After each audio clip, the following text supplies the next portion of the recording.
Irmãos, há coisas que Jesus ensinou que serviram apenas para os seus ouvintes imediatos, para as pessoas que viviam naquele tempo, os seus discípulos, para as pessoas da multidão que ouviam. Há outras coisas que serviram para gerações subsequentes, aquelas gerações que vieram depois daquele período em que Cristo vivia neste mundo e ensinava. E também há coisas que servem para nós, que servem para todos os cristãos em todos os tempos.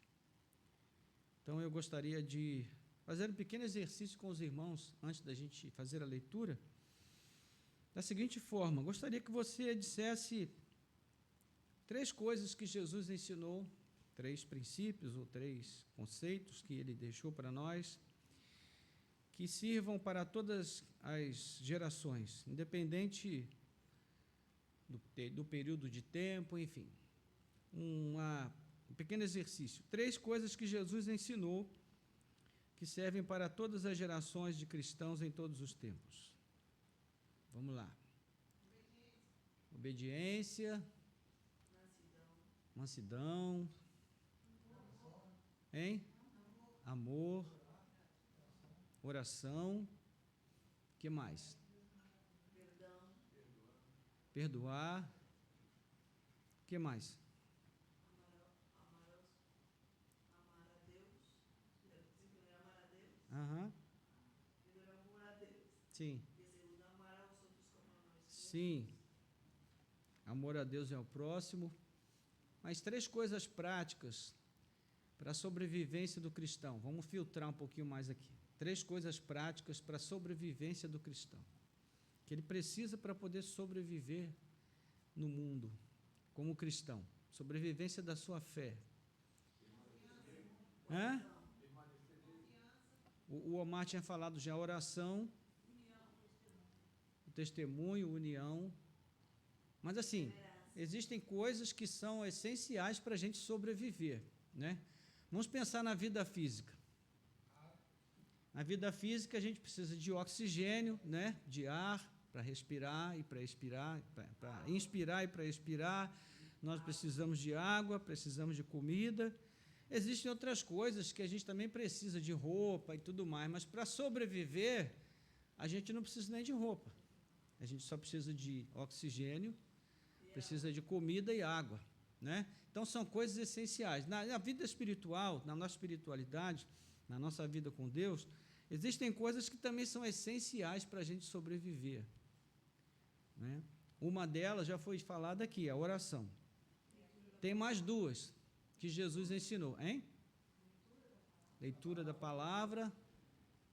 Também, hein? Sacrifício. Vamos lá.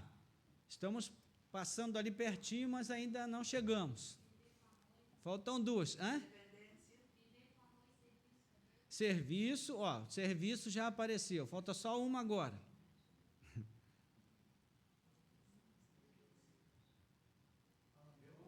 Hein? Renúncia, fé. Está faltando só uma. Que ele ensinou, ele disse: olha, vocês precisam fazer isso porque o Espírito está pronto. Vigiar. Vigiar, então. São 3 coisas. São 3 coisas que Jesus ensinou, que sem elas a gente não consegue sobreviver como cristãos: oração, vigilância e serviço. 3 coisas. As outras coisas que foram ditas também são importantes. Nós também precisamos delas.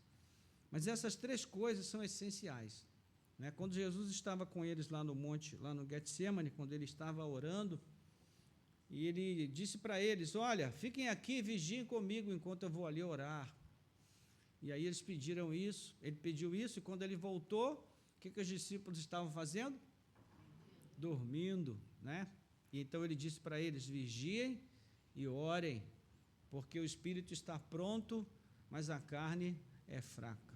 Então Jesus definiu essa questão da oração e da vigilância como algo essencial à nossa sobrevivência, né? Porque o espírito está pronto, ou seja, lá no íntimo nós queremos fazer a vontade de Deus, mas exteriormente falando, nós sofremos muitas tentações por conta da nossa natureza velha, nossa carne, né? E além disso, Jesus também falou bastante sobre o serviço, especialmente no Evangelho de João, não somente no Evangelho de João, mas especialmente no capítulo 13 ali, onde ele diz, olha, se eu sendo mestre e senhor servir a vocês, vocês também devem servir uns aos outros.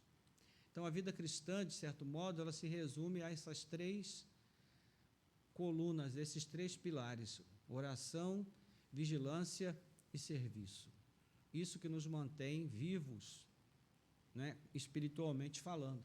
Se nós só oramos, mas não vigiamos, né, o processo está incompleto. Se nós só vigiamos, mas não oramos, está incompleto, até porque vigilância e oração caminham juntos. O serviço é essencial para nos manter humildes, quebrantados, olhando para Cristo, sabendo que Ele e dele procedem todas as coisas. Então, essas três coisas, esses três fundamentos, né, que Jesus colocou para nós, eles são válidos para qualquer geração de cristãos em qualquer tempo.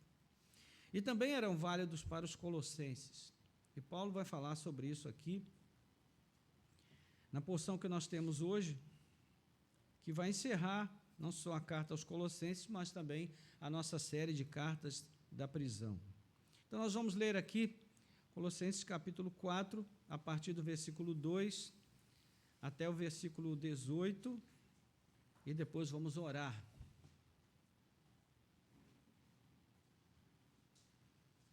Amém?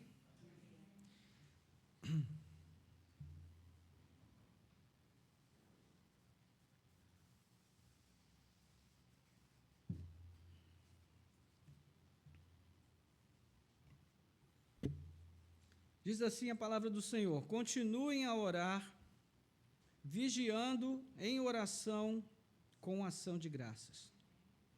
Ao mesmo tempo, orem também por nós, para que Deus nos abra uma porta à palavra, a fim de falarmos do mistério de Cristo, pelo qual também estou algemado.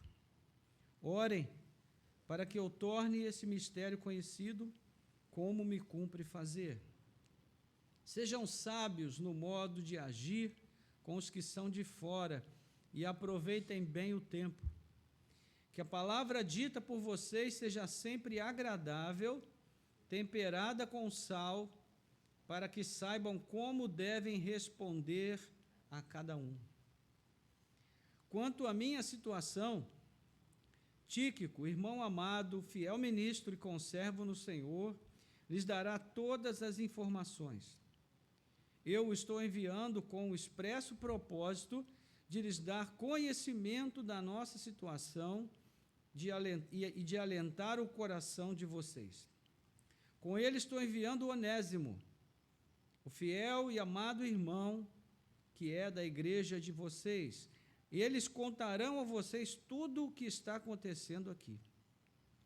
Aristarco, que está preso comigo, manda saudações. E também Marcos, primo de Barnabé. A respeito dele, vocês já receberam instruções. Se ele for até aí, recebam-no bem. Também Jesus, conhecido por justo, manda saudações. Estes são os únicos da circuncisão que cooperam pessoalmente comigo pelo reino de Deus. Eles têm sido o meu consolo. Epáfras, que é da igreja de vocês, manda saudações. Ele é um servo de Cristo Jesus, que está sempre lutando por vocês em oração, para que vocês se conservem maduros e plenamente convictos em toda a vontade de Deus. E posso testemunhar a respeito de Epáfras, de que muito se empenha por vocês, pelos de Laodiceia e pelos de Hierápolis. Lucas, o médico amado, e também Demas, mandam saudações.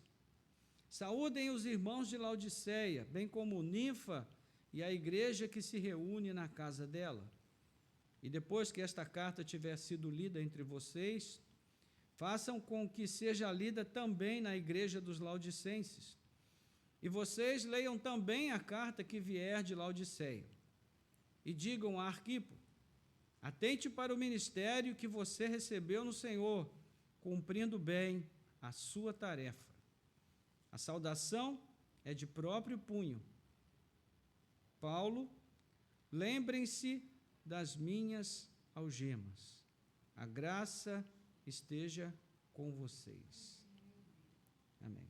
Oremos. Nosso Deus e Pai, graças te damos pela tua bondade, o teu amor, o teu cuidado sobre nós. Ao longo de toda a noite passada, obrigado pelo dom da vida, pelo bom ânimo, a disposição para sair da cama e começar um novo dia.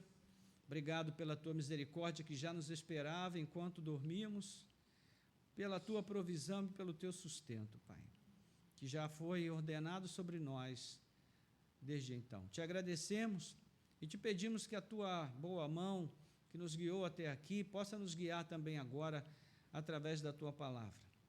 Que ela nos leve, Senhor, do caminho da edificação, do crescimento, ó Deus, da mudança de perspectiva, se a nossa perspectiva não está conformada à tua palavra.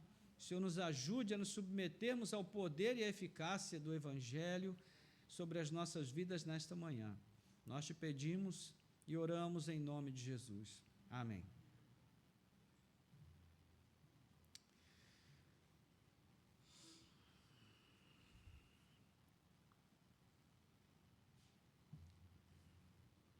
Estamos chegando, então, ao final dessa nossa jornada pelas cartas da prisão. E hoje nós vamos examinar os últimos versos da carta aos Colossenses. Quando nós começamos a nossa jornada, talvez não imaginássemos que fôssemos passar tanto tempo com essas cartas. E aprendemos muitas lições preciosas. Então, convém que nós façamos uma breve retrospectiva do que vimos ao longo dessa carta aos Colossenses. Nós vimos que Paulo escreveu aos Colossenses durante um dos períodos em que ele esteve preso. Colossos foi uma das igrejas as quais ele não havia conhecido pessoalmente, nós falamos sobre isso também, e o missionário responsável pela abertura daquela igreja era parte da equipe missionária de Paulo, cujo nome era Epáfras, um colossense e colaborador do apóstolo Paulo. Logo no início da carta, nós vamos ver ali menção ao nome de Epáfras, quando no verso de número 7, Paulo vem falando para eles sobre a alegria que ele tem ao ouvir que eles têm sido instruídos na palavra da verdade e que eles têm permanecido na fé e no amor de uns pelos outros. E no verso 7 ele diz: isso vocês aprenderam de Epáfras, vosso amado conservo, e em relação a vocês, fiel ministro de Cristo. Então, Paulo mesmo não havia fundado aquela igreja, mas ela fazia parte das igrejas às quais ele assistia com o seu apostolado, com a sua instrução, E então nós vimos que foi por meio de Epáfras que ele ficou sabendo também do que acontecia na igreja colossense. E uma das coisas que Epáfras relatou a Paulo foi que aquela igreja estava sofrendo pressões de uma seita herética que ensinava doutrinas humanas que poderiam muito bem afastar os irmãos da fé genuína e simples em Cristo Jesus. Então, o objetivo de Paulo, ao escrever a carta, era justamente de expor o engano dessa seita, de encorajar os irmãos a manterem firmes o propósito de seguirem fiéis ao Evangelho de Cristo e às instruções contidas nele. Mas Paulo não inicia a carta logo pelo ponto principal, antes ele informa aos irmãos sobre como ele tem orado por eles, Ele diz que tem orado em ações de graças pela obra de Cristo neles, que os tem levado a fé genuína e o amor fraternal, conforme nós falamos, pela esperança da vida nova que Cristo pode dar. E também Paulo ora por eles intercessoriamente, pedindo ao Senhor que lhes dê sabedoria e entendimento espiritual acerca da pessoa e da vontade de Deus. Então, depois Paulo vai exaltar a própria pessoa de Jesus Cristo num belo hino de louvor que nós estudamos no capítulo 1, versos 15 a 20, e o seu propósito ali é mostrar que Jesus é suficiente para tudo que nós precisamos a fim de mantermos a nossa fé firmada em Deus, e que não precisamos de novas doutrinas, né, além daquela que procede do ensino que vem de Jesus, da sua vida e da sua obra. Então, Paulo também vai mostrar que essa compreensão acerca da pessoa de Jesus tem implicações práticas.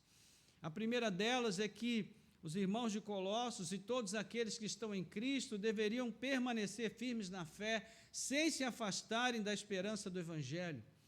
E a segunda é que Paulo também mostra a eles que deveria assumir a sua vida como ministro e dispenseiro de Deus, desde que ele passou a ser um servo de Cristo, que ele entendeu que a sua vida deveria ser devotada à pregação do Evangelho, participando ativamente dos sofrimentos de Cristo, como um servo do Senhor.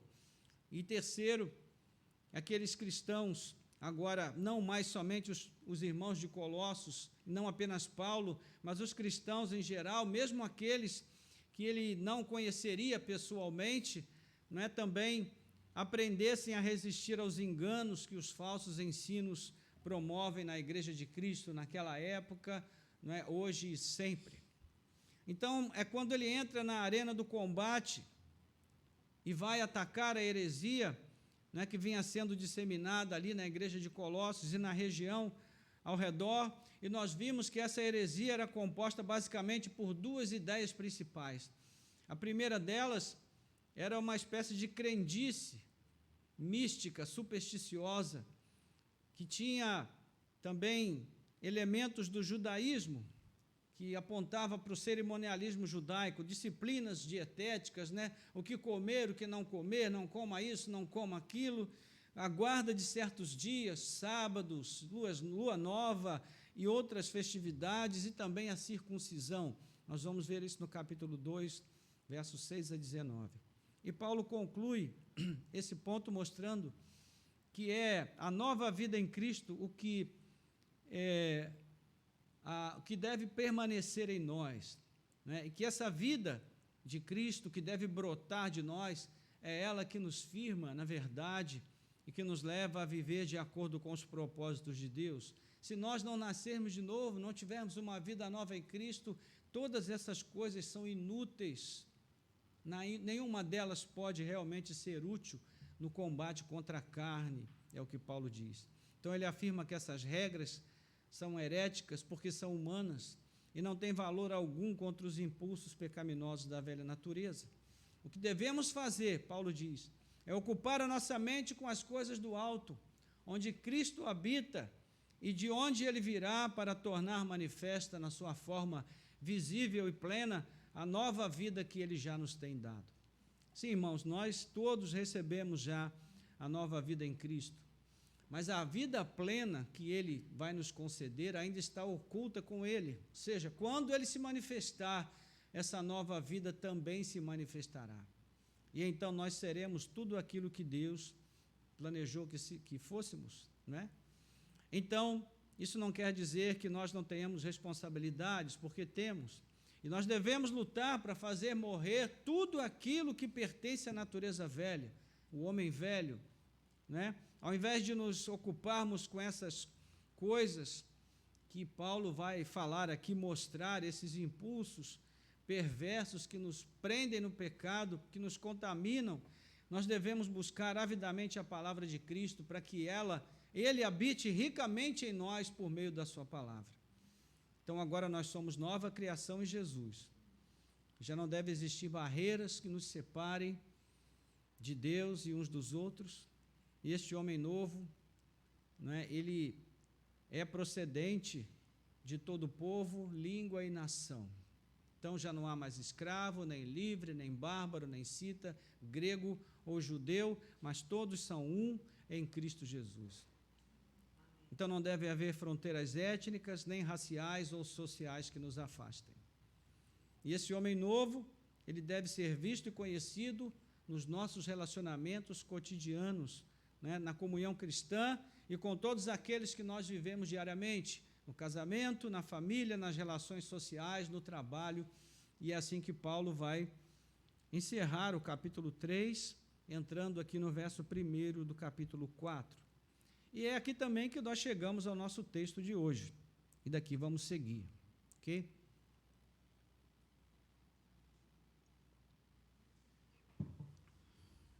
Então, Paulo, ele começa essa parte falando de oração e vigilância. Continuem a orar, vigiando em oração com ações de graças. Ele vai terminar a carta da mesma maneira que ele começou, falando de oração.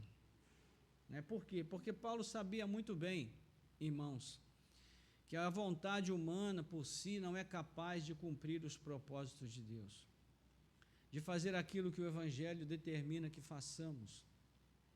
Nós precisamos da graça de Deus, porque é essa graça que nos capacita a viver de acordo com a sua vontade. Resistir aos falsos ensinos, aos impulsos da nossa natureza velha. Só temos vitória nessas áreas se nós perseverarmos em oração. Observe que nesses 4 versos, Paulo vai mencionar a oração 4 vezes. E ele sabia que é a oração que sustenta o cristão, e é ela que nos põe em contato com Deus, é ela que nos guarda, que nos impulsiona, que nos livra do mal, é ela que nos fortalece, que nos restaura, que nos orienta. E é interessante que com o passar dos anos, obrigado, Jenny, com o passar dos anos, a oração, ela acaba se tornando na vida do cristão uma espécie de acessório. Nós lidamos com a oração como algo que nós usamos sempre que nós precisamos. E quando não precisamos, nós deixamos a oração guardadinha ali num canto, encostada, e não usamos a oração, não oramos. Então, quando a coisa aperta, nós voltamos lá e pegamos de novo o nosso acessório e passamos a usá-lo, até que o problema passe, e depois a gente encosta ele de novo lá no canto. Mas, meus irmãos, na vida do cristão, a oração não é algo acessório. Na vida do cristão, a oração é fundamento, é a base, é essencial para que nós possamos sobreviver. E sim, orar é difícil, ter uma vida de oração disciplinada não é fácil, é um esforço, exige determinação da nossa parte, porque a nossa tendência é relaxar, irmãos. A nossa tendência é de nos deixar levar, mas nós precisamos lutar, com todas as nossas forças para manter a oração como algo essencial, vital, que nós praticamos diariamente em nossas vidas. Então, ele usa o verbo aqui no gerúndio, ele diz: continuem a orar, vigiando em oração com ações de graças. Lembra do gerúndio? É aquela forma verbal que traz a ideia de continuidade, de prolongamento, de desenvolvimento. Ou seja, Paulo fala aqui da oração, exortando os seus leitores como algo que deve permanecer, que deve ser constante, tanto a oração quanto a vigilância por meio da oração. Então, é interessante que, numa outra versão, nós lemos assim: devotem a si mesmos à oração, mantendo-se alertas com uma atitude de gratidão. Devotem a si mesmos à oração, mantendo-se alertas com uma atitude de gratidão. É bem esse o sentido das palavras de Paulo aqui. Então, na primeira frase ele diz: continuem a orar. E essa tem sido uma nota bastante comum nas cartas paulinas. Nós a vemos em forma de exortação em outras passagens, por exemplo, Romanos capítulo 12, versículo 12, você pode olhar comigo aí, você vai ver Paulo dizendo algo também, basicamente as mesmas coisas, mas com outras palavras, falando a respeito da necessidade de nós preservarmos a prática da nossa devoção. Alegrem-se na esperança, sejam pacientes na tribulação e perseverem na oração. Oração é algo que exige de nós esforço, perseverança. Perseverança é uma ação, é uma determinação de não parar, de não desistir, de não parar no meio do caminho. Não é? Efésios capítulo 6, versículo 18, vai dizer: orem em todo tempo no Espírito, com todo tipo de oração e súplica, e para isto vigiem com toda perseverança e súplica por todos os santos. Então, perceba que orar e vigiar são coisas que fazem parte do ensino de Paulo em praticamente todas as cartas. Filipenses capítulo 4, versículo 6, e ele vai dizer também: não fiquem preocupados com coisa alguma, mas em tudo sejam conhecidos diante de Deus os pedidos de vocês pela oração e pela súplica com ações de graças. Então, eu vejo que o verbo devotar cabe muito bem aqui, porque devotar, né, alguma coisa, ter algo como devoção, fala da entrega em prol de alguém, em benefício de alguém ou de alguma coisa. Né? Há pessoas que são tão devotadas aos seus filhos que elas se esquecem de si mesmas. Né? Isso é muito comum entre os pais que são responsáveis, que se sentem realmente comprometidos com a sua família. Às vezes eles se devotam tanto aos filhos que se esquecem de si mesmos. Então a devoção tem essa característica do apego, do ardor, da afeição forte, da lealdade. E quando uma pessoa é devotada àquela que ama, ela não vê outra coisa que não seja aquela pessoa, o objeto do seu amor. Há uma entrega, um comprometimento. Não é? Então Paulo, ele fala aqui de uma vida guiada pela oração, de alguém que se torna firme, determinado a orar constantemente. Que nos leva ao segundo ponto, a segunda frase que ele usa, e vigiando em oração. Então continue a orar, vigiando em oração. E a ideia aqui é de uma vigilância ativa. Não é daquele sentinela que está sentado lá na guarita, cochilando, né? Com o fuzil quase caindo ali do ombro dele. Não, é de alguém que está alerta, está ali andando de um lado para o outro, se mantendo acordado e ocupado no seu objetivo de vigiar, de guardar. Né? Quando nós mantemos uma disposição orante, irmãos, nós permanecemos alertas. Foi isso que Jesus também pediu aos seus discípulos, que nós comentamos lá no início: fiquem aqui, vigiem comigo em oração, Mateus 26, 36 a 46. O propósito lá era de não ser apanhado de surpresa pelo traidor. Jesus diz: olha, o traidor se aproxima. Vigiem comigo, orem comigo. É o mesmo propósito de Paulo aqui, e os colossenses se mantivessem alertas para não serem enganados pelos falsos ensinos.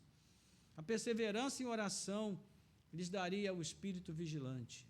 Então, irmãos, nós estamos falando aqui de coisas não vistas, que nós praticamos anonimamente no nosso lugar de oração todos os dias. Ninguém vê, ninguém sabe o que nós estamos fazendo ali. Mas importa que nós saibamos o que estamos fazendo, porque isso nos dá segurança.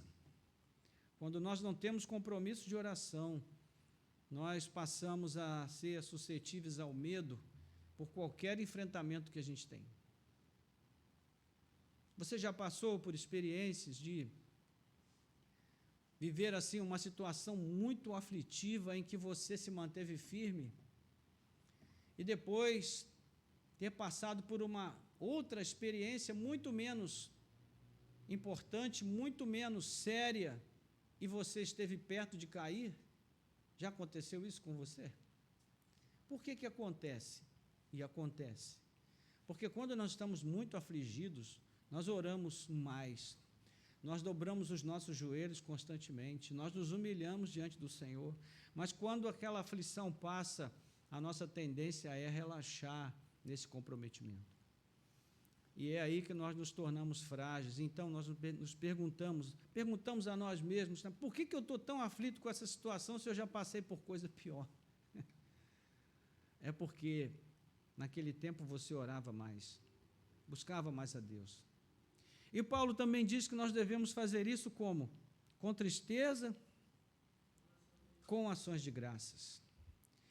Com ações de graças. A atitude de gratidão vai ser estimulada em vários momentos nessa carta. Capítulo 2, versículo 7, capítulo 3, versículos 15 a 17. Paulo associa a oração a ações de graças, porque existe uma estreita relação entre uma coisa e outra. Não é? Nós temos mais propensão a orar à medida em que reconhecemos o quanto Deus tem feito por nós. Sabe quando você recebe um presente de alguém, que o presente representa tanto para você que você fica se sentindo em dívida com aquela pessoa, mas você não tem como pagar? A gente fica meio sem graça, né? Nosso rosto fica meio quadrado, a gente não sabe como a gente vai receber aquilo. É uma coisa tão boa, tão importante, mas nós não temos como pagar. Então, toda oportunidade que nós temos de fazer alguma coisa por aquela pessoa, nós aproveitamos, porque nós temos esse sentimento de dívida para com ela. É mais ou menos essa a ideia da associação da oração com ações de graças. Quanto mais nós nos sentimos gratos a Deus, quanto mais nós temos consciência de tudo que Ele fez por nós, muito mais nós seremos inclinados a orar. É por essa razão que Paulo apresenta várias pequenas sínteses aqui sobre o que já alcançamos em Cristo. Não é? No capítulo 1, versículos 3 a 5, ele vai dizer aí sobre o que os colossenses já haviam alcançado. Né? Damos sempre graças a Deus e Pai de nosso Senhor Jesus Cristo quando oramos por vocês, desde que ouvimos da fé que vocês têm em Cristo e do amor que vocês têm por todos os santos, por causa da esperança que está guardada para vocês nos céus. Ou seja, é o que Cristo já havia feito por eles, é o que Cristo já fez por nós. Depois, nos versículos 13 a 14, ele vai dizer: Ele nos libertou do poder das trevas e nos transportou para o reino do seu Filho amado, em quem temos a redenção, a remissão dos pecados. Depois, nos versículos 21 a 22, ele também vai dizer, no texto, na sequência do cântico, do verso 15 em diante, no verso 21, ele vai dizer: E vocês no passado eram estranhos e inimigos no entendimento pelas obras más que praticavam. Agora, porém, ele os reconciliou no corpo da sua carne, mediante a sua morte, para apresentá-los diante dele santos, inculpáveis e irrepreensíveis. É o que Cristo já fez por nós. Depois, nos versículos 26 a 27, ele ainda vai dizer: O mistério que esteve escondido durante séculos e gerações, mas que agora foi manifestado aos seus santos. A estes Deus quis dar a conhecer a riqueza da glória desse mistério entre os gentios, que é Cristo em vocês, a esperança da glória. E depois, no capítulo 2, versículos 9 a 15, para fechar, ele vai dizer: Porque nele habita corporalmente toda a plenitude da divindade. Também nele vocês receberam a plenitude. Ele é o cabeça de todo principado e potestade. Nele também vocês foram circuncidados, não com uma circuncisão feita por mãos humanas, mas pela remoção do corpo da carne, que é a circuncisão de Cristo, tendo sido sepultados juntamente com ele no batismo, no qual vocês também foram ressuscitados por meio da fé no poder de Deus, que o ressuscitou dentre os mortos, e quando vocês estavam mortos nos seus pecados e na incircuncisão da carne, ele lhes deu vida juntamente com Cristo, perdoando todos os nossos pecados, cancelando o escrito de dívida que era contra nós, que constava de ordenanças, o qual nos era prejudicial, removendo-o inteiramente e cravando-o na cruz, e despojando os principados e as potestades publicamente, os expôs ao desprezo, triunfando sobre eles na cruz. Louvado seja Deus. Então, Paulo já havia mostrado tudo o que Cristo fez por nós, pelos colossenses, pelos seus leitores, para que agora ele pudesse dizer: orem em todo o tempo, vigiando com ações de graças. Quando temos consciência de toda essa riqueza que Cristo alcançou, irmãos, para nós somos tomados de profunda gratidão e somos estimulados a orar. Consequentemente, as nossas orações vão incluir muito mais ações de graças e não apenas pedidos. Então, a conclusão a que tudo isso nos leva é que a oração é um exercício espiritual profundamente consciente. Orar se torna um resultado, uma inclinação que é movida pelo senso do quanto devemos ao Senhor. Capítulo 8 de Romanos, versículo 12, Paulo vai falar sobre o fato de nós sermos devedores, não à carne, mas a Deus, de uma vida de entrega, de gratidão, de louvor, de exaltação ao seu nome santo. Amém, irmãos? Glória a Deus.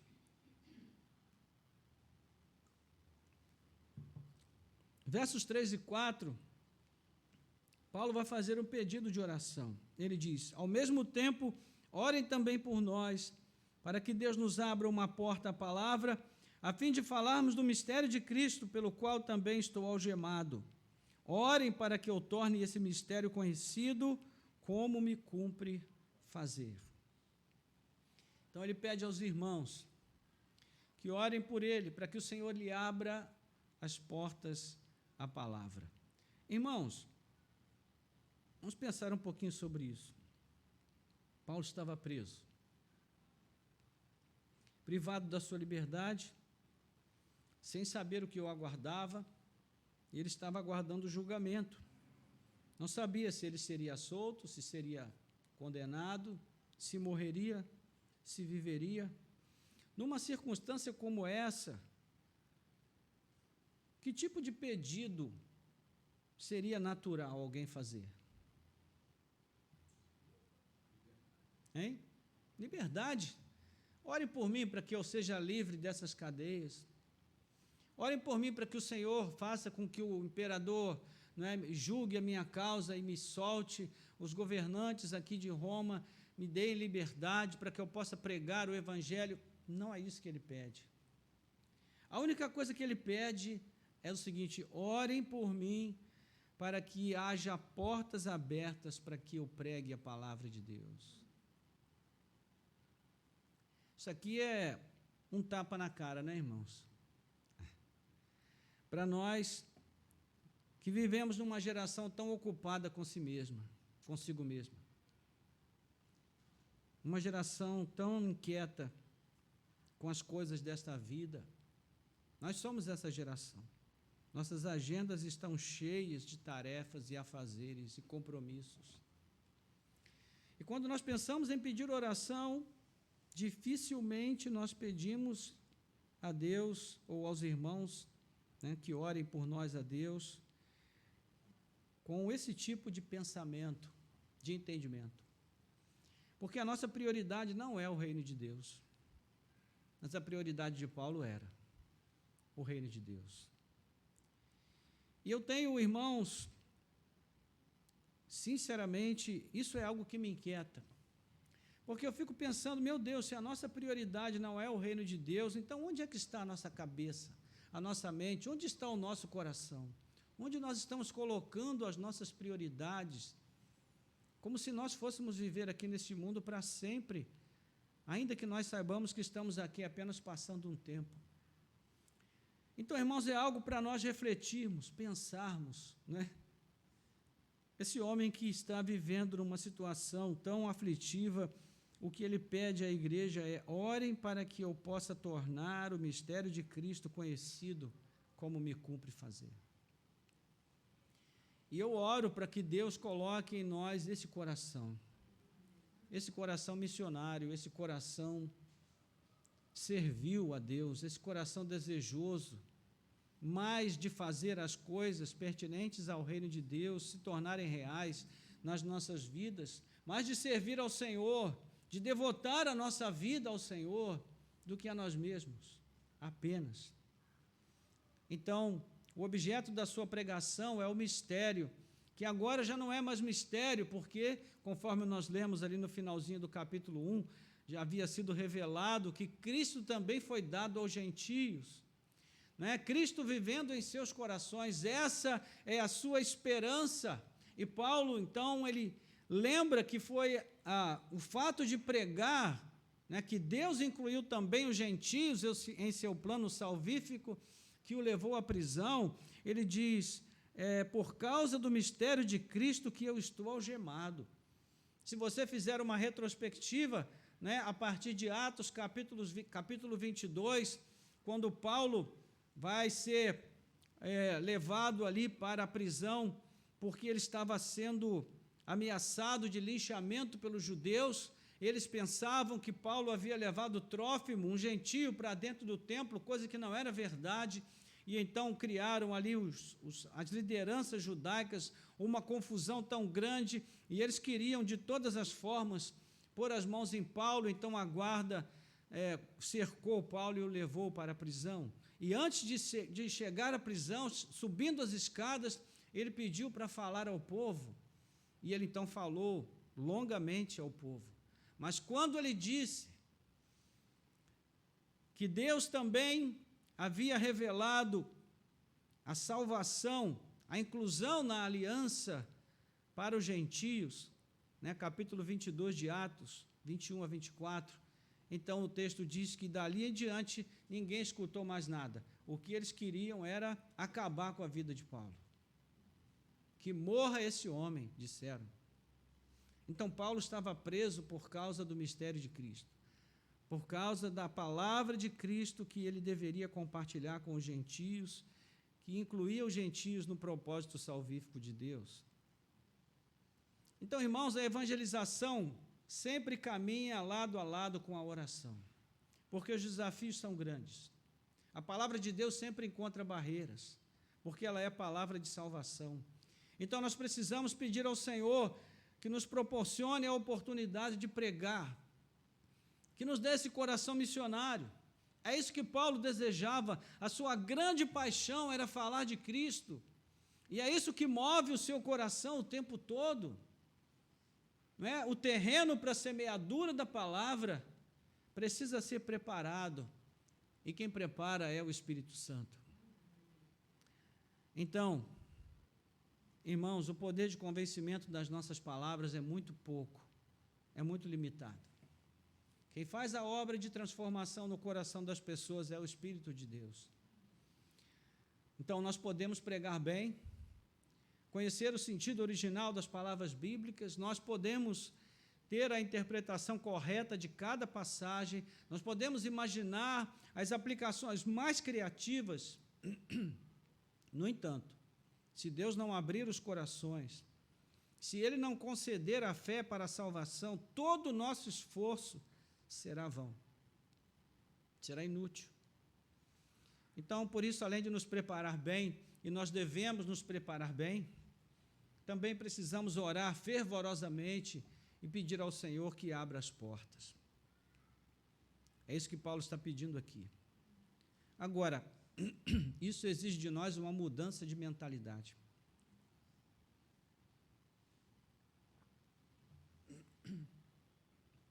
Nós precisamos olhar para a vida de oração, para a vida de devoção, não como algo acessório, mas como algo essencial, como parte integrante da nossa vida, do nosso dia a dia.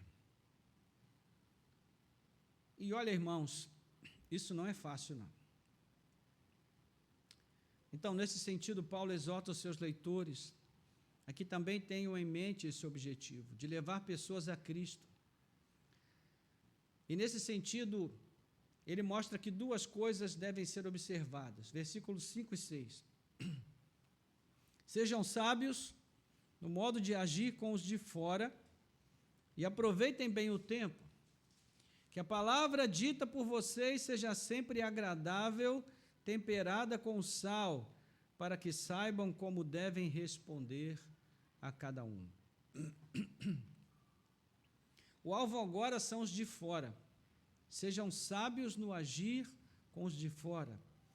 E agir de modo sábio para com os que estão de fora, não é? De fora aqui significa fora do reino de Deus, fora da família de Deus, fora da igreja, não é? E agir de modo sábio com essas pessoas significa não embaraçar o caminho delas a Cristo. Não colocar tropeços no caminho dessas pessoas a Jesus. Meus irmãos, tem muita gente lá fora que não quer nem saber, ouvir falar da igreja. Porque conheceu um crente que não era crente, verdadeiro, que não era convertido, que não nasceu de novo e pensava que era, e transmitiu para aquela pessoa uma ideia da igreja horrível. Nós temos falado constantemente aqui sobre a falta de educação que nos caracteriza como evangélicos.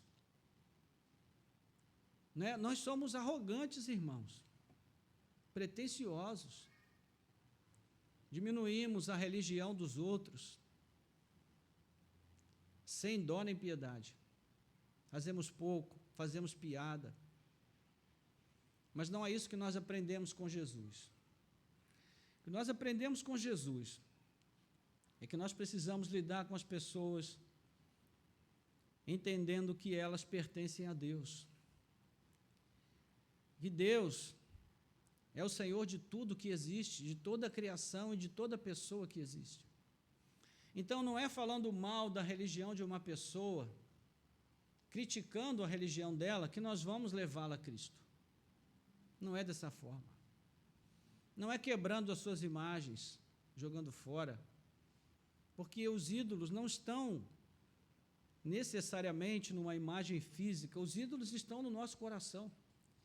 E só quem pode quebrar esses ídolos é a ação do Espírito Santo de Deus.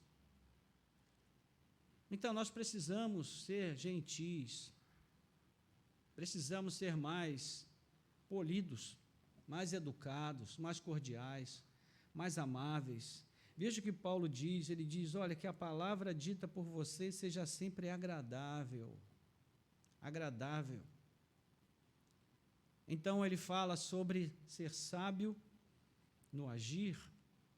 Ao falar da sua própria vocação missionária, Paulo expande a responsabilidade missionária. Agora, todos os que viessem a ler essa carta, ele nos adverte para o fato de nós estarmos também sempre pregando ou a favor de Cristo ou contra Cristo.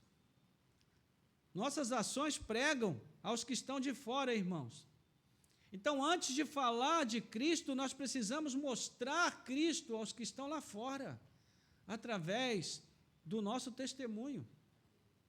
As nossas atitudes, elas pregam o tempo todo, elas anunciam o tempo todo, né? Quer nós tenhamos intenção ou não. E a ideia de aproveitar bem o tempo aqui concorda com o princípio de não desperdiçar uma oportunidade de anunciar a Cristo a quem quer que seja. Nesse caso, através do modo sábio de lidar com os de fora. A diferença entre a vocação de Paulo e a nossa é que ele está preso. Ele está limitado em termos de oportunidades de pregar a Cristo, enquanto seus leitores estão livres para ir e vir. E é bem interessante que Paulo, mesmo estando preso, ele influenciou muito mais pessoas, e ele alcançou muito mais pessoas do que os missionários mais ativos, atuantes e capacitados que já serviram à igreja algum dia.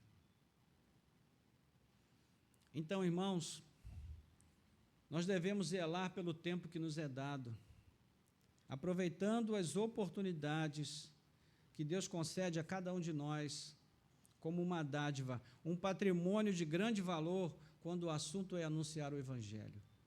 Nós não temos todo o tempo do mundo, nós só temos o tempo de agora, só temos o dia de hoje. Então, se hoje o Senhor abrir uma porta para você, aproveite a oportunidade, fale de Jesus, pregue o Evangelho, mas faça isso com graça. Não é o que segue aqui no verso de número 6, que a palavra de vocês seja sempre agradável, temperada com sal, que saibam como devem responder a cada um. Então veja que é uma sequência lógica de argumentos.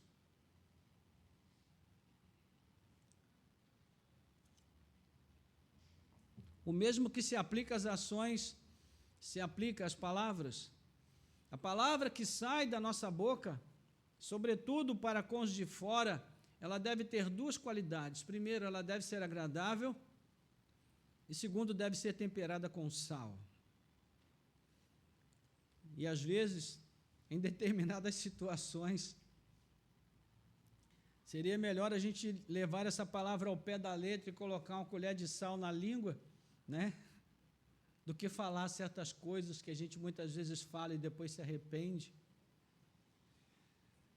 Então a palavra deve ser agradável no sentido de ser branda, amável, amistosa, moderada.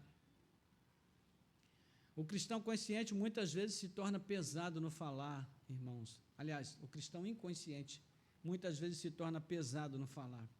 Porque a sua ideia equivocada, diga-se de passagem, a sua ideia de que os de fora são inimigos em potencial, muitas vezes vai levá-lo a falar de modo ríspido, grosseiro, indelicado.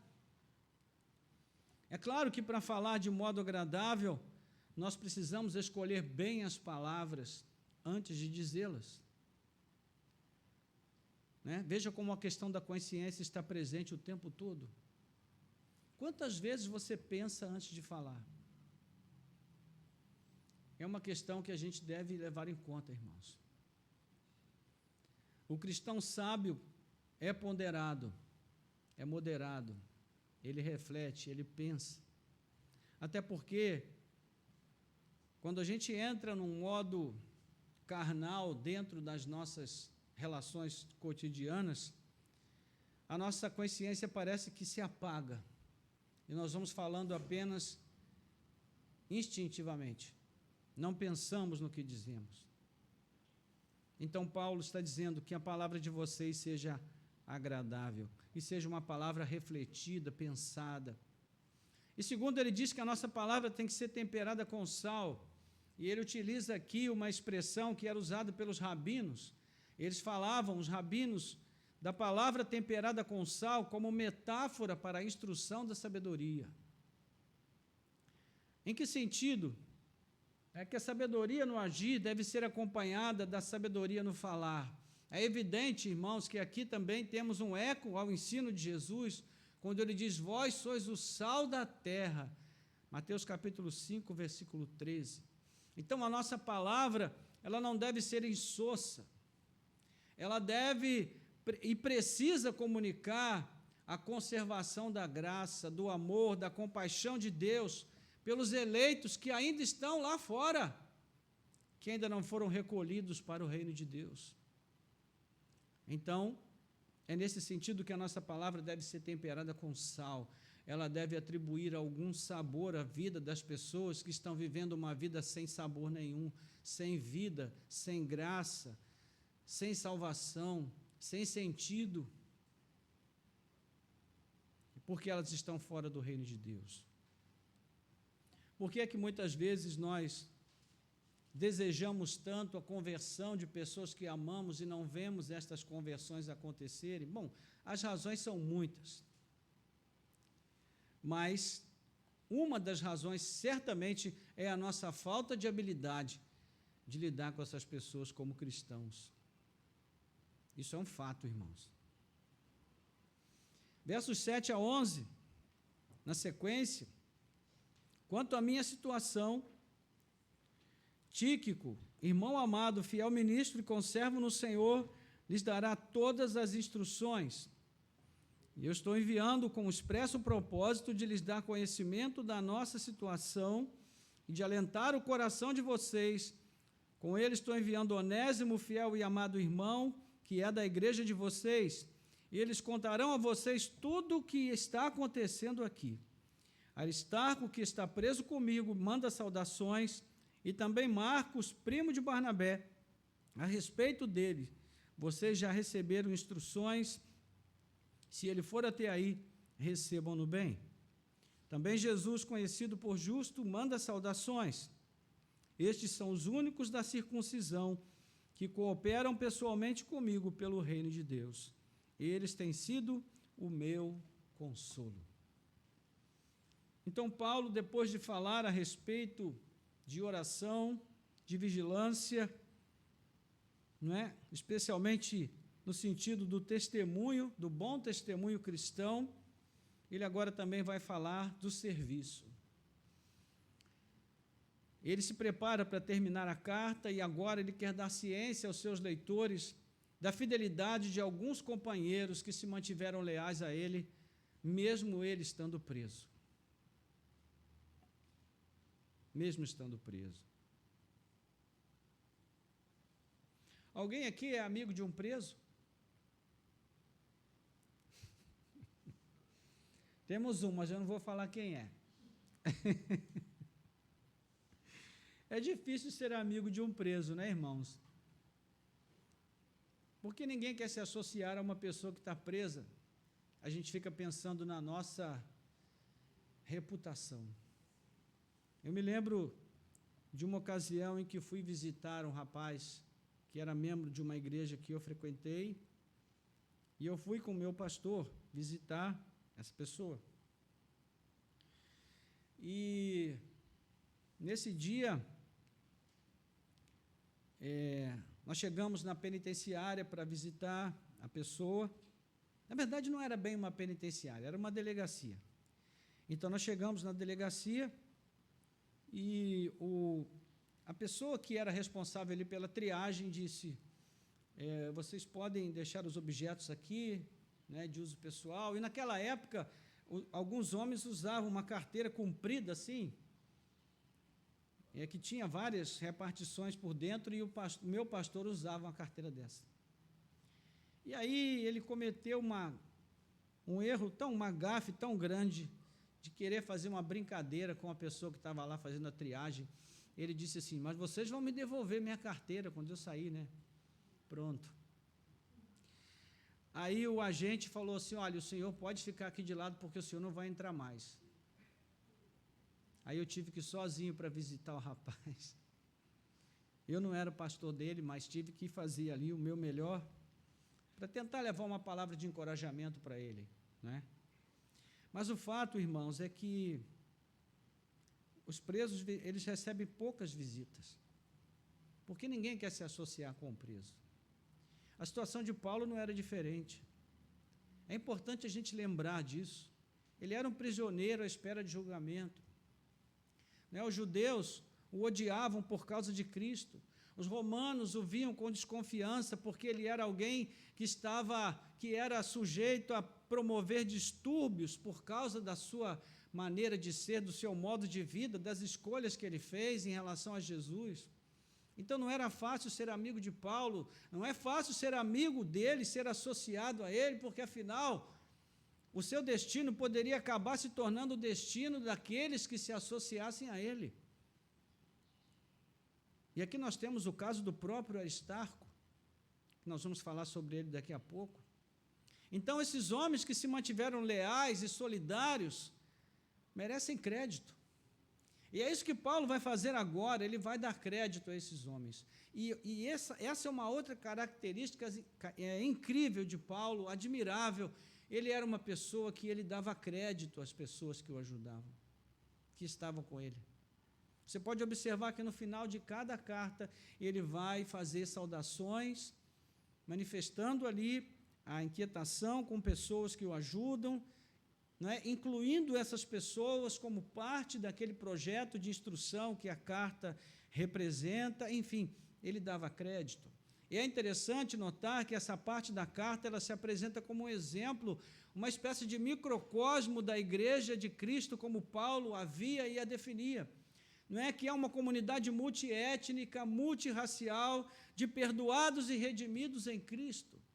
Então, no seu grupo de apoio, nós temos gentios, temos judeus, temos escravos, temos degredados ali, né, que foram, de certo modo, excluídos em algum momento e foram recolhidos em outro momento, e também nós temos mulheres, como nós vamos ver no versículo 15, mais à frente. Então, ele fala sobre Tíquico, versículos 7 e 8, né? E as suas credenciais são claramente informadas. Ele diz que Tíquico é amado, fiel ministro e conservo no Senhor. Ele era um gentio proveniente da Ásia, e ele representava as igrejas daquela região e acompanhava Paulo. Depois você pode conferir em Atos 20, versículo 4. E com o tempo, ele havia se tornado um emissário especial de Paulo às igrejas. Nós vemos menção a isso em 2 Timóteo, capítulo 4, versículo 12, e também Tito, capítulo 3, versículo 12.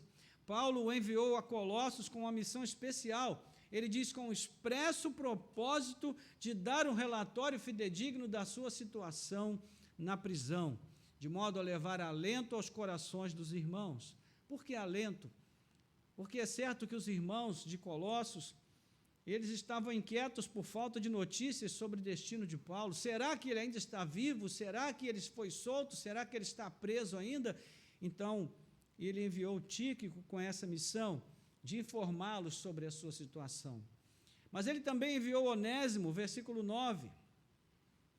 Onésimo já é conhecido de todos nós, não é? Quem se lembra de Onésimo? O ex-escravo de Filemão. Nós já estudamos a carta de Filemão, então já sabemos quem é Onésimo. Ele havia sido escravo de Filemão, que por sua vez era de Colossos. Então Onésimo agora acompanhava Tíquico na missão aos Colossenses. E Paulo diz, olha, ele é de casa, ele é membro da igreja de vocês. Então Paulo define Onésimo também como um irmão amado e fiel.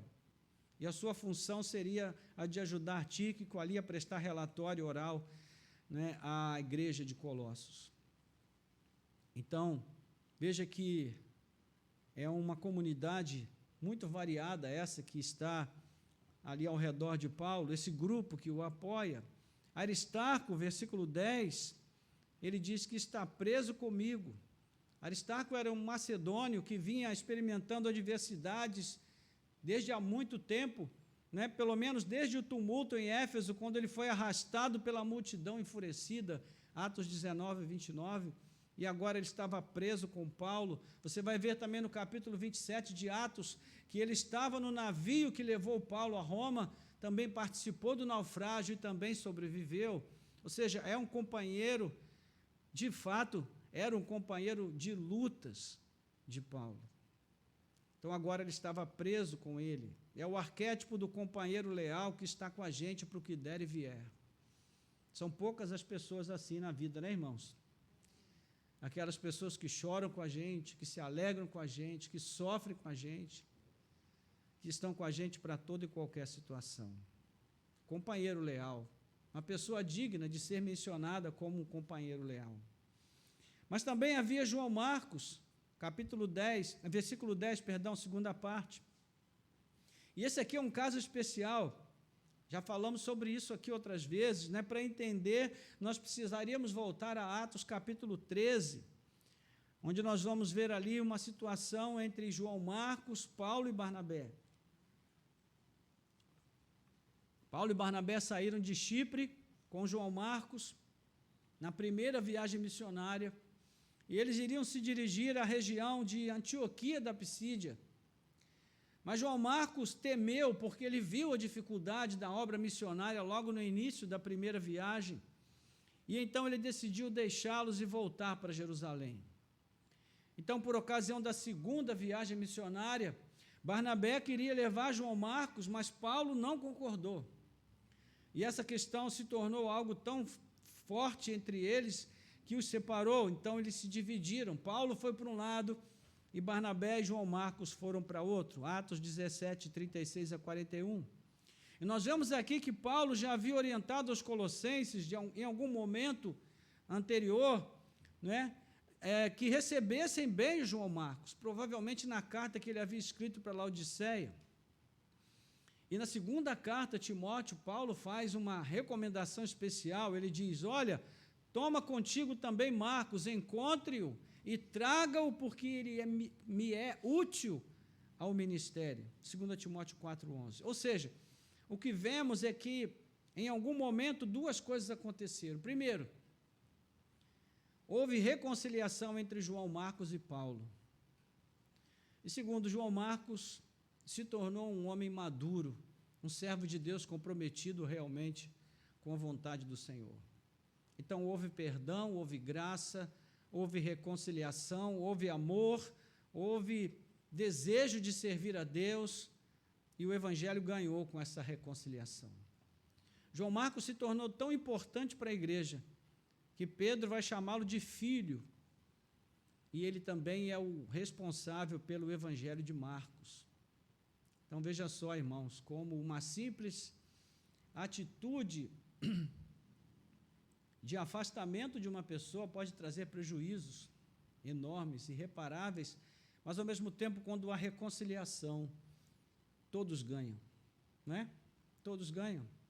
E, por fim, Jesus, chamado justo, esse Jesus aqui bem podia ser o Salvador, né? Porque Jesus, chamado justo, realmente a gente só conhece um, né? Mas havia um outro Jesus, que era um nome muito comum entre os judeus, que também era chamado de justo. Se ele era chamado de justo, não precisa dizer mais nada, não é? Porque isso já diz tudo, que ele era um homem realmente temente a Deus, um homem que vivia com base no propósito de viver a justiça de Deus na vida dele, na vida das pessoas. Então, o texto vai falar sobre este cooperador, que nós não sabemos muito, aliás, quase nada sobre ele, e Paulo destaca que esse homônimo do Salvador, né, ou seja, ele tinha o mesmo nome de Jesus, ele formava com Aristarco e João Marcos o trio de judeus convertidos que cooperava pessoalmente com ele no reino de Deus. E é interessante isso, que Paulo diz aqui, são os únicos da circuncisão que cooperam pessoalmente comigo pelo reino de Deus. Eles têm sido o meu consolo. Olha só, irmãos. Que palavra, não é, do coração. São palavras que saíram do coração de Paulo.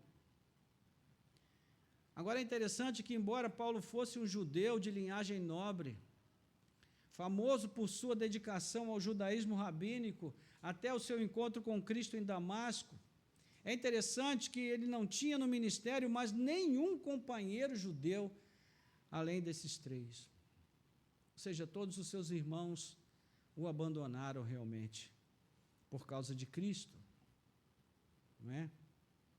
Então, quando ele fala aqui que eles são da circuncisão, tem esse sentido, são judeus, né? E provavelmente, em algum momento, ou possivelmente, melhor dizendo, em algum momento, eles também criam que quando uma pessoa se converte a Cristo, ela também precisa se circuncidar, mas, possivelmente, né, em algum momento, eles foram esclarecidos pelo próprio Paulo e deixaram de acreditar nessa inverdade a respeito da conversão a Cristo. É possível que isso tenha acontecido, por isso que eles são chamados de os da circuncisão, mas não sabemos. O fato é que eles eram os únicos judeus, né, cristãos que cooperavam com Paulo no seu ministério. Versículos 12 a 13, já a caminho de concluir, ele vai falar de Epáfras. Ele diz, Epáfras, que é da igreja de vocês, manda saudações. Ele é um servo de Cristo Jesus que está sempre lutando por vocês em oração, para que vocês se conservem maduros e plenamente convictos em toda a vontade de Deus. E posso testemunhar a respeito de Epáfras, de que muito se empenha por vocês, pelos de Laodiceia e pelos de Hierápolis. Você já lutou em oração por alguém? Já lutou em oração por alguma igreja para que o evangelho alcançasse alguém? Epáfras era um lutador, mas a arena da sua luta era espiritual. Ele lutava no campo espiritual. Ele já foi citado no início da carta, e agora, mais uma vez aqui, de forma distintiva, Paulo vai descrevê-lo como um obreiro empenhado, especialmente pelo progresso das igrejas do chamado Vale do Lico, que nós já falamos sobre ele, né, cujas cidades principais eram Colossos, Laodiceia e Hierápolis. Epáfras lutava em oração pelos seus conterrâneos, que traz a ideia de que ele havia assumido uma posição de intercessor, definitivamente, e que também havia uma oposição a ser combatida, certamente envolvendo a heresia que ameaçava as igrejas da região. Então, Epáfras, ele desejava ver crescimento na igreja colossense, na maturidade espiritual, na convicção quanto à vontade de Deus, e Paulo dá um testemunho pessoal do empenho desse irmão em prol da igreja. Meus irmãos, isso é algo que também nós precisamos recuperar, o amor pela igreja de Cristo, que nos leva a nos empenharmos por ela, a orarmos por ela, a desejarmos o seu bem, o seu crescimento, o seu progresso, o seu desenvolvimento. Era algo que estava no coração de Epáfras. Há uma discussão se ele também estava preso com Paulo ou não, disso não temos certeza e também não importa. O que importa é que esse homem é distinguido aqui como alguém que tinha grande amor pela igreja, se importava com ela, lutava por ela, se dedicava pelo bem da igreja. É algo que também precisamos aprender, recuperar. Versículo 14, Lucas, o médico amado, e também Demas, mandam saudações.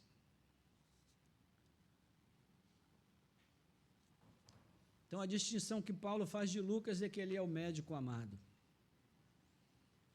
A carta vai chegando ao final, e Paulo não quer terminá-la antes de mencionar Lucas. Lucas é muito importante no ministério de Paulo, e ele vai acompanhar Paulo em vários momentos, em várias jornadas missionárias, especialmente tomando notas e registrando muitas coisas que acabaram redundando no livro de Atos dos Apóstolos, né? Então, ele é chamado de médico amado. Não sabemos se Lucas exercia suas atividades, as suas habilidades médicas entre o grupo de discípulos de Paulo, possivelmente sim, mas, acima de tudo, ele era o historiador, ocupado em registrar tudo para poder trazer para nós hoje as informações através do livro de Atos e do Evangelho de Lucas. Então, Paulo também vai falar aqui de Demas. O caso de Demas é o contrário do caso de João Marcos. João Marcos foi alguém que, num primeiro momento, saiu para o caminho errado, mas depois voltou para o caminho certo e permaneceu. Demas é o contrário. Até esse momento, ele estava no caminho certo. No entanto, mais tarde, ele vai seguir o caminho da apostasia, e Paulo vai falar sobre ele em Timóteo, dizendo que ele o abandonou porque amou mais o presente século. Mas até esse momento Demas era fiel, e por isso o seu nome está também mencionado aqui por Paulo, né? E aí nós vamos ver os versos 15 a 17, Paulo vai dizer: saúdem os irmãos de Laodiceia, bem como a Ninfa e a igreja que se reúne na casa dela. E depois que esta carta tiver sido lida entre vocês, façam com que seja lida também na igreja dos Laodicenses. E vocês leiam também a carta que vier de Laodiceia. E digam a Arquipo: atente para o ministério que você recebeu no Senhor, cumprindo bem a sua tarefa. Daí para frente, irmãos, a saudação toma contornos mais gerais, né? Paulo, ele estende a sua saudação à igreja de Laodiceia, especialmente a uma irmã chamada Ninfa, que reunia uma igreja laodicense em sua casa. Perdão. Nós sabemos que a prática de reunir a igreja em lares era comum nos dias do Novo Testamento. Hoje nós temos mega igrejas pelo mundo afora, mas naquela época a igreja se reunia em lares. Nós temos o caso de Filemão, que tinha uma igreja em sua casa, Filemão, versículo 2. Temos o caso de Lídia, em Atos 16:15, que também abrigava uma igreja em sua casa. Além de Priscila e Áquila, 1 Coríntios 16:19, Romanos 16:5, onde Paulo também vai mencionar a igreja que se reunia na casa deste casal. A relação de Paulo com a igreja em Laodiceia, ela parece ter sido bem estreita em algum momento. Nós não temos documentos que foram salvos, a carta a Laodiceia nunca chegou às mãos da igreja, ela se perdeu em algum momento, mas ele havia escrito uma carta também àquela igreja, e aqui ele orienta que os irmãos de Colossos e Laodiceia troquem as correspondências, a fim de que as orientações e correções enviadas a uma igreja também pudesse ser conhecida e considerada pela outra. É um sinal claro de que os problemas de ambas tinham pontos em comum. Então ele diz, olha, troquem as correspondências. A igreja de Colossos, leia também a carta que vier de Laodiceia, e a igreja de Laodiceia, leia também a carta de Colossos, ou seja, da igreja de Colossos. Então, ainda havia tempo para enviar uma mensagem exortativa ao irmão chamado Arquipo, que, ao que parece, ele havia se esfriado ou talvez se tornado negligente com o ministério que o Senhor o havia encomendado. Então Paulo diz, olha, atente para o ministério que você recebeu no Senhor, cumprindo bem a sua tarefa. Então, o último puxão de orelha antes de terminar a carta. E é interessante que aqui nós poderíamos ter uma palavra de exortação para todos aqueles que ainda hoje, embora tenham recebido o ministério da parte de Deus, embora tenham sido chamados por Deus para cumprir a sua tarefa, o seu afazer na obra do Senhor, se tornaram negligentes ou desanimaram na caminhada. Então, Deus continua falando através da exortação de Paulo, e aqui, ao invés de Arquipo, nós poderíamos colocar o nosso próprio nome, se esse for o caso, e receber para nós esta palavra, atente para o ministério que você recebeu no Senhor, cumprindo bem a sua tarefa. Ou seja, faça aquilo que Deus colocou em suas mãos para fazer, da melhor maneira que você puder fazer. E, por fim, Paulo deixa claro agora que não foi ele que escreveu toda a carta, mas ela foi ditada a um amanuense, provavelmente a Timóteo. Nós já falamos disso lá no início, quando nós começamos a estudar a carta. Isso porque ele ressalta que a saudação é de próprio punho, ou seja, Paulo mesmo havia escrito apenas a saudação à igreja de Colossos, mostrando também que era uma forma de expressar o seu carinho e a sua atenção àquela igreja. Muito bem, irmãos. E, por fim, ele traz aqui uma bênção, a bênção apostólica. A graça esteja com vocês.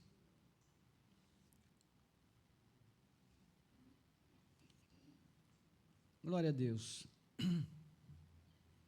Antes de nós orarmos, irmãos, ficou alguma dúvida? Alguém tem alguma pergunta a fazer? Ou alguma contribuição a dar? Não? Sim.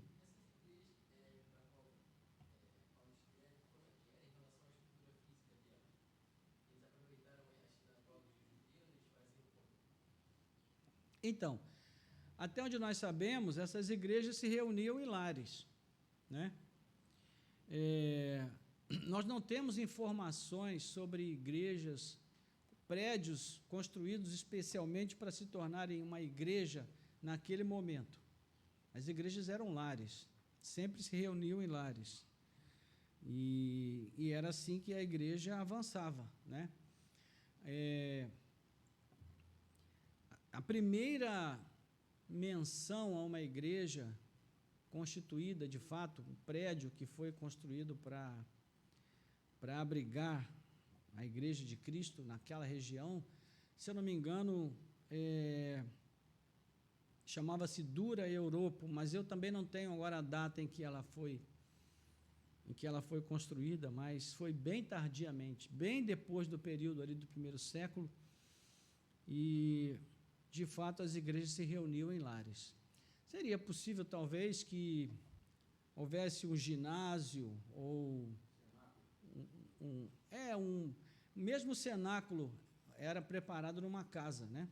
O cenáculo onde os apóstolos oravam era o segundo andar de uma casa, semelhante ao lugar onde Jesus celebrou com eles a última ceia, né? Mas não havia igrejas como nós conhecemos hoje. Eram lares que acabavam sendo transformados num espaço de oração, né? De repente, alguém que tinha uma sala grande, por exemplo, meio que parece com um grupo de vida ou células, como acontece hoje. Sim, irmã?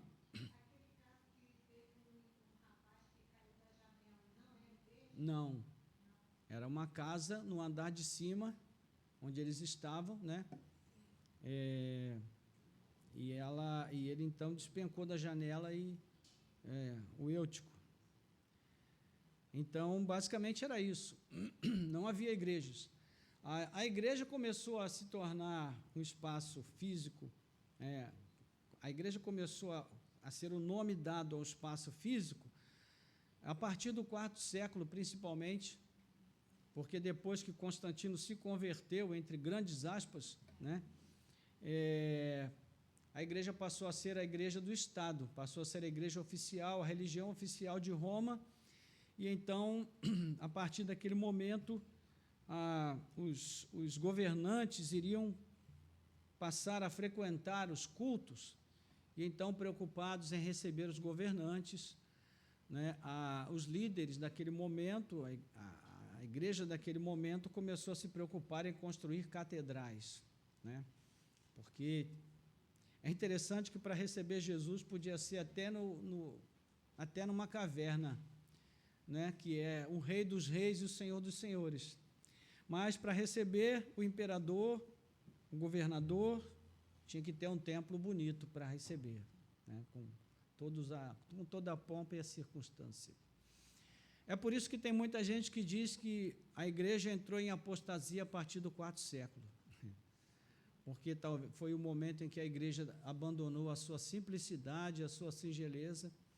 Não que não houvesse a necessidade de haver templos, não é isso, mas a forma como isso foi feito, né, e o padrão que criou em torno disso, realmente dá essa impressão a gente, né? Infelizmente, a gente sabe que a igreja evangélica também, os protestantes acabaram entrando nessa mesma forma, né? E nós hoje vemos igrejas que chegam a assustar a gente por conta da ostentação, né? E tantas coisas que a gente observa. Mas, enfim, são as coisas do homem, né? Continua sendo o mesmo pecador de sempre, necessitado da graça e da misericórdia de Deus. Vamos orar em relação a isso, irmãos? Aplicação para nós, gostaria de deixar essas 3 palavras, esses 3 princípios que são instituídos aqui por Paulo, né, que já foram instituídos por Cristo antes: oração, vigilância e serviço. É o que nós precisamos nos dedicar, irmãos. Assim como ele colocou para os irmãos de Colossos, também para nós, que nós possamos servir a Deus, que nós possamos orar e que nós possamos vigiar, porque é isso que nos mantém firmes e vivos como cristãos diante de Deus. Nosso Deus e Pai, graças te damos pela alegria de podermos compartilhar a Tua palavra mais uma vez. Obrigado porque estamos hoje encerrando esta série de mensagens, ó Deus, intitulada Cartas da Prisão. Ó Deus, aprendemos tantas coisas, Pai, crescemos tanto, Senhor, e foi uma alegria, Senhor, e um santo privilégio para nós pararmos para refletir sobre o que essas cartas nos ensinam. Pedimos que o Senhor aplique as instruções recebidas hoje aos nossos corações e, acima de tudo, te pedimos que o Senhor faça de nós, homens e mulheres, dedicados, Senhor, à oração, à vigilância e ao serviço. Os dias continuam sendo maus, como eram maus os dias da igreja em Colossos, em Laodiceia, em Hierápolis, em toda a região, no primeiro século, no segundo século, no terceiro, no quarto e até o século 21, que é no qual nós vivemos. A igreja sempre, ó Deus, está sofrendo algum tipo de perseguição. O verdadeiro evangelho sempre encontra oposição.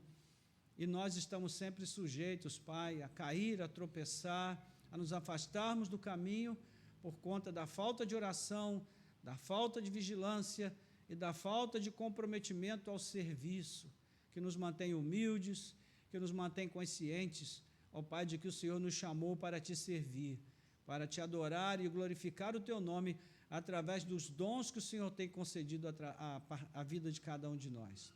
Então nós te pedimos, leva-nos de volta para esse caminho santo, Pai amado, este caminho de singeleza, de simplicidade, e faça de nós obreiros de valor na tua presença santa. Nós te pedimos, ó Deus, que nós sejamos conhecidos, ó Pai, não pelos nossos bens, não pela nossa capacidade intelectual, não pelos nossos títulos, mas que nós sejamos conhecidos na glória como homens e mulheres comprometidos com o teu reino, com a tua obra e com a tua vontade, Senhor. Nós oramos assim com gratidão, em nome de Jesus. Amém. Glória a Deus.